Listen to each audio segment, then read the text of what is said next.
বই কিনতে কিনতে মানুষ হাঁপিয়ে গেছে, টুলের ওপর বসে পড়েছে বা মাটিতে বসে বই দেখছে। এ বড় মনোরম দৃশ্য আমাদের বইপাড়া কলেজ স্ট্রিট।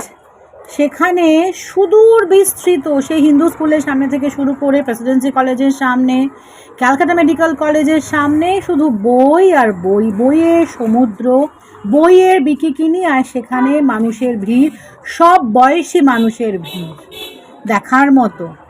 বলুন না। 15ই আগস্ট, 26 জানুয়ারি, আচ্ছা। 3 দিন কলকাতা কলেজ স্ট্রিটের এই রাস্তার ওপরে যত পুরানো বই, দুষ্প্রাপ্য বই, অ্যান্টিক বই সব পাওয়া যায়। সকাল 6টা থেকে সকাল 6টা থেকে আর সন্ধ্যেবেলা পর্যন্ত। বাহ! যারা আসতে পারেন প্রচুর বই আছে। আমি এত বই কিনে কিনলেন?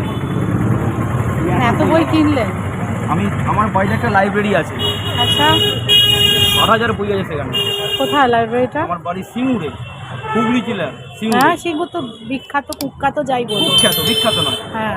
তো ওইখান থেকে আমার স্টুডেন্টদের নিয়ে আসছি আমি প্রাইভেট টিউটর। আচ্ছা, কোন সাবজেক্ট আপনার? আমার হিস্ট্রি। আচ্ছা, চাকরি পেয়েও পাইনি, ফলে আমরা টিউশন চাকরি করি। পেয়েও পাইনি মানে? আমার প্যানেলে নাম ছিল এসএসসি, চাকরি নেই, বাবাও নেই। ওই টিউশনই করতে করতে এমন একটা জায়গায় চলে গেছে, আজকে আমার 300টা স্টুডেন্ট আছে, সিএনএ স্টুডেন্ট, আমার কম্পিউটার সেন্টার আছে। সেইখান থেকে আমি লাইব্রেরি ছেলেমেয়েদের জন্য ফ্রি অফ কস্টে লাইব্রেরি বইপত্র সবাই কিনে দেবো। এইখান থেকে কিনে আমি একটা বাড়িতে লাইব্রেরি বানিয়ে ফেলেছি। এখন প্রায় 8,000 বই আছে শুধু একাডেমিতে পড়তে আসে, এবং তারা বইপত্র ভালোবাসে। স্কুলের ওপর তারা ডিপেন্ডেন্ট সেভাবে নয়, কিন্তু আমার কাছে প্রচুর ছেলেমেয়ে আছে, যথেষ্ট সম্মানও দেয়, বইকেও তারা ভালোবাসে। Where there is a will, there is a way. প্রতাপের কথায় আমার সেটাই মনে হলো।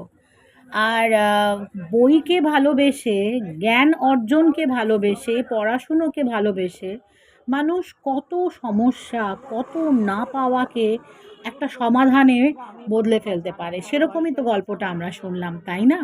একদম রিয়েল লাইফ ফ্যাক্ট। আর এই যে ডিসপ্লেটা বইয়ের, সেটা তো আমরা এভাবে পাই না। কলেজ স্ট্রিটের দোকানগুলো তো আমাকে বলতে হয় অমুক বইটা দিন। এভাবে বই ঘেঁটে নিজের পছন্দটা বের করে নেওয়া, রেয়ার কালেকশনস। বারবার বলছিল দোকানদারেরা যে এই সব বই আমাদেরই মনে থাকে না যে আমার দোকানে আদৌ আছে। এই 3 দিন আমরা সমস্ত বই একদম রাস্তায় বার করে আনি, যাতে মানুষ ঠিক খুঁজে নেয় তার একদম খুব প্রয়োজনের বই কোনটা। 15ই অগাস্টের অপেক্ষায় রইলাম, সেদিন আবার বসবে এই বইয়ের বিকিকিনি। এইভাবে কি ভালো যে লাগছিল সেদিন সকাল 6টার মধ্যে পৌঁছে যাওয়া।